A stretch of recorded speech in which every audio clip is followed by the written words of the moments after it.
السلام علیکم پیارے دوستو، کیا حال ہے آپ سب کے؟ مجھے امید ہے کہ آپ سب لوگ خیریت سے ہوں گے اور بہت خوش ہوں گے۔ آپ کی اپنی زارا آپا آپ کے لیے آج پھر ایک بہت ہی پیاری سی کہانی لے کے آئی ہیں، اور یہ کہانی ہے اللہ تعالیٰ کے پیارے نبی حضرت موسیٰ علیہ السلام کی۔ ساتھیو، فرعون مصر کا بادشاہ تھا۔ وہ بہت ظالم تھا اور اس نے خدائی کا دعویٰ کیا تھا اور لوگوں سے کہا تھا کہ میں تمہارا رب ہوں، مجھے سجدہ کرو۔ چنانچہ اس کے وزیر حامان سمیت سب اسے سجدہ کیا کرتے اور اسے اپنا رب مانتے۔ نعوذ باللہ۔ انہی دنوں فرعون نے ایک خواب دیکھا۔ جب اس نے تعبیر پوچھی تو اسے بتایا گیا کہ بنی اسرائیل میں ایک لڑکا پیدا ہوگا جو تیری حکومت ختم کر دے گا۔ حضرت یعقوب علیہ السلام کو فرشتوں نے اسرائیل کا نام دیا۔ ان کے 12 بیٹے تھے۔ ان سے جو اولادیں پیدا ہوئیں انہیں بنی اسرائیل کہا جاتا ہے، یعنی اسرائیل کے بیٹے۔ چنانچہ اس خوف و ہراس کی وجہ سے فرعون نے حکم دیا کہ بنی اسرائیل کے ہاں جو بھی لڑکا پیدا ہو اسے قتل کر دیا جائے، اور اگر بیٹیاں پیدا ہوں تو انہیں باندی بنا لیا جائے۔ جب حضرت موسیٰ علیہ السلام پیدا ہوئے تو اللہ تعالیٰ نے حضرت موسیٰ علیہ السلام کی حفاظت کا انتظام اس طرح سے کیا کہ ان کی والدہ نے انہیں صندوق میں ڈال کر دریا میں بہا دیا، اور بڑی بیٹی کو کہا کہ وہ دریا کے کنارے کنارے چلتی رہے اور دیکھے کہ صندوق کہاں تک جاتا ہے۔ اللہ کی حکمت یہ ہوئی کہ حضرت موسیٰ علیہ السلام کا صندوق فرعون کے محل میں جا کر رکا، اور فرعون بچے کو قتل کرنا چاہتا تھا، لیکن فرعون کی بیوی حضرت آسیہ علیہ السلام نے اسے یہ کہہ کر روک دیا کہ ہم اسے اپنا بیٹا بنا لیں گے، ہو سکتا ہے یہ ہمیں کچھ فائدہ پہنچا سکے۔ حضرت آسیہ علیہ السلام بہت ہی نیک خاتون تھیں۔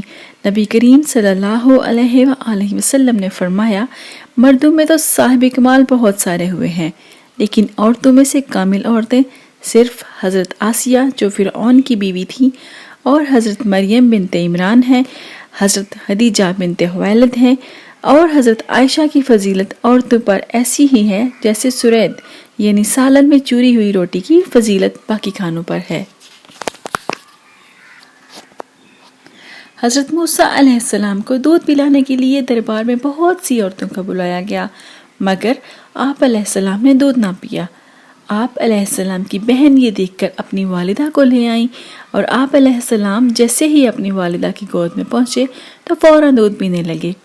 اس طرح حضرت موسیٰ علیہ السلام واپس اپنی والدہ کے پاس آ گئے اور 2 سال تک والدہ کی آغوش میں پرورش پاتے رہے۔ اس کے بعد واپس حضرت آسیہ رضی اللہ تعالیٰ عنہ کے پاس چلے گئے۔ آپ علیہ السلام بچپن میں ایک دن فرعون کی گود میں بیٹھے ہوئے تھے۔ اچانک آپ علیہ السلام نے اس کی داڑھی پکڑ کر زور سے کھینچی۔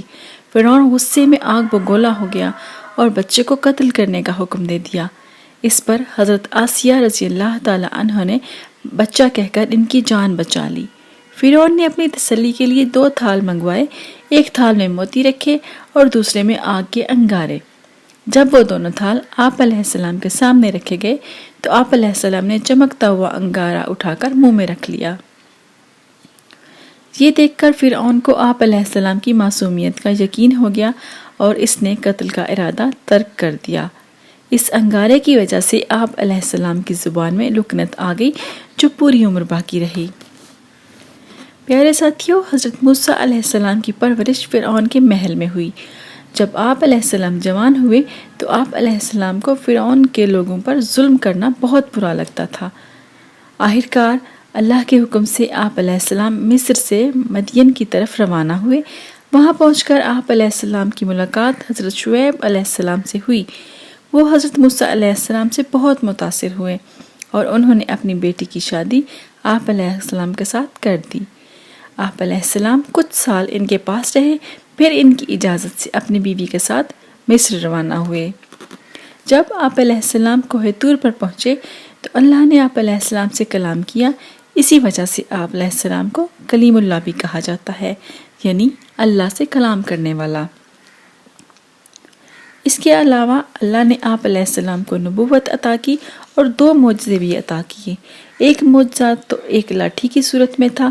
جب آپ علیہ السلام اسے زمین پر مارتے تو فوراً اژدہا بن جاتا اور دوسرا معجزہ یہ تھا کہ آپ علیہ السلام اپنا ہاتھ بازو میں دبا کر جیسے ہی نکالتے تو وہ چاند کی طرح چمکتا ہوا نکلتا۔ اللہ نے حضرت موسیٰ علیہ السلام کو حکم دیا کہ فرعون کو توحید کی تعلیم دیں اور اسے شرک سے منع فرمائیں۔ آپ علیہ السلام کی تسلی کے لیے اللہ تعالیٰ نے آپ علیہ السلام کے بھائی حضرت ہارون علیہ السلام کو بھی آپ علیہ السلام کا مددگار بنا لیا۔ پیارے ساتھیو، حضرت موسیٰ علیہ السلام کا مصر میں پہنچنے کے بعد یہ کیا واقعات ہیں ان کی زندگی میں، وہ ہم آپ کو اگلی ویڈیو میں بتائیں گے۔ آج کے لیے بس اتنا ہی۔ زارا آپا کو اجازت دیجیے، پھر ملیں گے۔ اللہ حافظ۔